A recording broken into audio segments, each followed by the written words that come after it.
Dubai అంటే మనకు టక్కున గుర్తొచ్చేది బంగారం. ఛాన్స్ దొరికితే అక్కడి నుంచి గోల్డ్ తెప్పించుకోవాలని ప్లాన్ చేస్తారు.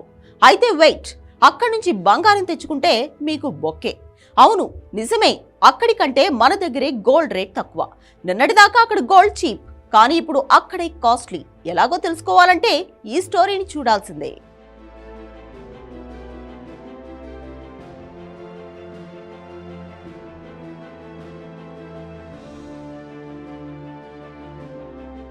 మన వాళ్ళు ఎవరైనా విదేశాల నుంచి, ముఖ్యంగా దుబాయ్, సింగపూర్ నుంచి వస్తుంటే మనం ఫస్ట్ చేసే పని గోల్డ్ తెప్పించుకోవడం. దుబాయ్, అబుదాబి, ఒమన్, ఖతార్, సింగపూర్లు మనకు ట్రెడిషనల్ గోల్డ్ బయింగ్ డెస్టినేషన్స్. మనతో పోల్చితే పసిడి రేటు అక్కడ చాలా తక్కువ. కాసుకు కనీసం 10,000కు పైనే తగ్గేది. అందుకే దుబాయ్ గోల్డ్కు అంత డిమాండ్. అక్కడ గోల్డ్ స్ట్రీట్ లో ఎక్కువ కొనుగోలు చేసేది మన వాళ్లే. దుబాయ్ వెళ్లిన వాళ్ళెవరైనా అక్కడ బంగారం కొనకుండా రారు, ఎంతో కొంత కొనాల్సిందే. మనకంటే అక్కడ గోల్డ్ రేట్ తక్కువ అన్న కారణంతోనే ఎక్కువగా దుబాయ్ నుంచి గోల్డ్ స్మగ్లింగ్ అయ్యేది. శంషాబాద్ ఎయిర్పోర్ట్ అయితే గోల్డ్ డెన్ గా మారిపోయింది. దుబాయ్ నుంచి వచ్చే పాసింజర్లలో రోజు ఎవరో ఒకరు స్మగ్లింగ్ చేస్తూ దొరికిపోయేవారు. ఇక దొరకకుండా బయటకు వెళ్లిపోయిన గోల్డ్ ఎంతో చెప్పలేం.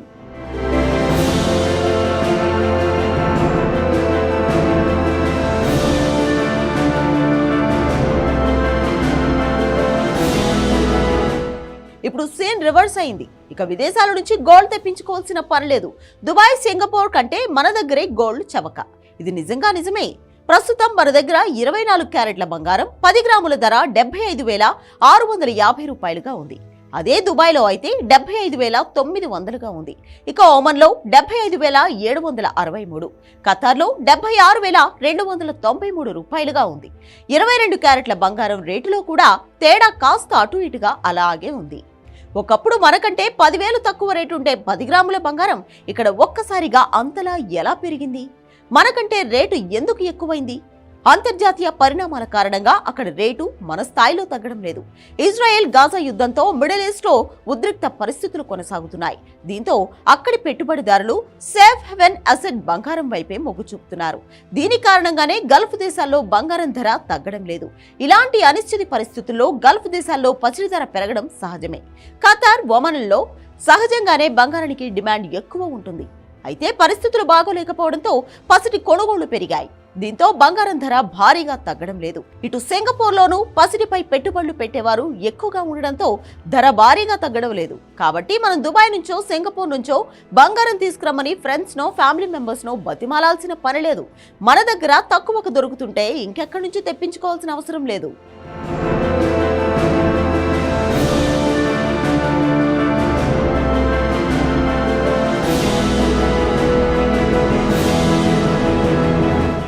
ప్రస్తుతం ప్రపంచవ్యాప్తంగా బంగారం ధరలు తగ్గుతున్నాయి. గతేడాదితో పోలిస్తే 24% పెరిగి అక్టోబర్లో పీక్స్ కు చేరిన పసిడి ధరలు క్రమంగా దిగి వస్తున్నాయి. నెల రోజుల్లో దాదాపు 10% తగ్గాయి. 3 ఏళ్లలో ఎప్పుడూ పడనంత స్థాయిలో గత వారం పుత్తడి దిగి వచ్చింది. మరికొన్ని రోజుల పాటు బంగారం ధరలు తగ్గే అవకాశం ఉందని అంచనా వేస్తున్నారు. 72 నుండి 73,000 స్థాయికి దిగుతుందన్నది నిపుణుల అంచనా. అది దాటితే 70,000 దగ్గర స్థిరపడుతుంది. డిసెంబర్ వరకు ఇదే పరిస్థితి ఉండవచ్చు. ట్రంప్ జనవరిలో బాధ్యతలు తీసుకుంటారు. దానికంటే ముందే డిసెంబర్లో ఫెడ్ రిజర్వ్ సమావేశం జరగనుంది. ఇటీవలి కాలంలో 2 సార్లు ఫెడ్ వడ్డీ రేట్లలో కోత పెట్టింది. రానున్న రోజుల్లో దాని వ్యూహం ఎలా ఉండబోతుందన్నది డిసెంబర్ మీటింగ్ తోనే తేలనుంది. భవిష్యత్తులో వడ్డీ రేట్లు మరింత తగ్గుతాయా లేదా అన్నది అందులోనే తేలుతుంది. ఒకవేళ ఇంకా వడ్డీ రేట్లు తగ్గడం, ఆర్థిక వ్యవస్థ కుదురుకోవడం వంటి సంకేతాలు వస్తే మాత్రం పసిడికి మద్దతు దొరకచ్చు. అంటే ఇప్పుడున్న బేరిష్ ట్రెండ్ నుంచి మళ్లీ బుల్లిష్ లోకి మారిపోతుంది. అయితే ట్రంప్ వడ్డీ రేట్లు తగ్గింపునకు వ్యతిరేకంగా ఉన్నారు. పరిస్థితులు కుదురుకోవడం, అనిశ్చిత పరిస్థితులు తొలగిపోవడం వంటివి బంగారాన్ని దాని వాస్తవ స్థితికి దగ్గర చేస్తున్నాయని ఆర్థికవేత్తలు చెబుతున్నారు. ట్రంప్ పై బంగారం భవిష్యత్తు ఆధారపడి ఉంటుందన్నారు. ఆయన ఆర్థిక విధానాలు ద్రవ్యోల్బణాన్ని పెంచుతాయని, ఫలితంగా వడ్డీ రేట్లు భవిష్యత్తులో తగ్గడం కాస్త కష్టమే అని అంచనా వేస్తున్నారు. ఎక్కువ వడ్డీ రేట్లుంటే పెట్టుబడిదారులు పసిడికి దూరం అవుతారు. బంగారం నుంచి ఎటువంటి ఆదాయం రాదు కాబట్టి డిపాజిట్లు ఇతర మార్గాల వైపు మళ్లుతారు. ట్రంప్ గెలవక ముందు వరకు డిసెంబర్లో వడ్డీ రేట్లు మరింత తగ్గుతాయని 83% మంది అంచనా వేశారు. కానీ ఇప్పుడు అది 59%కి పడిపోయింది. అంటే వడ్డీ రేట్లు తగ్గవు, ఇటు డాలర్ బలపడుతోంది. ఇవన్నీ కలిపి బంగారంపై ప్రెషర్ పెంచుతున్నాయి.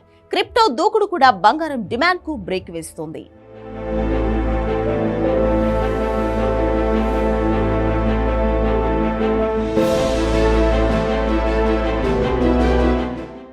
కాలంలో బంగారం ధరలు తీవ్ర ఒడిదుడుకుల్లోనే ఉంటాయి.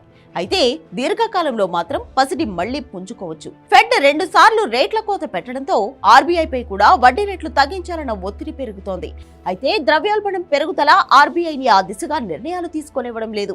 ఒకవేళ తగ్గిస్తే మాత్రం పసిడికి మద్దతు దొరుకుతుంది. సో గోల్డ్ లవర్స్, బంగారం కొనడానికి ఇదే సరైన సమయం. ఇదే మంచి తరుణం అనుకుని తొందరపడండి. మళ్ళీ పసిడి పరుగు పెడితే పట్టుకోవడం కాస్త కష్టమే.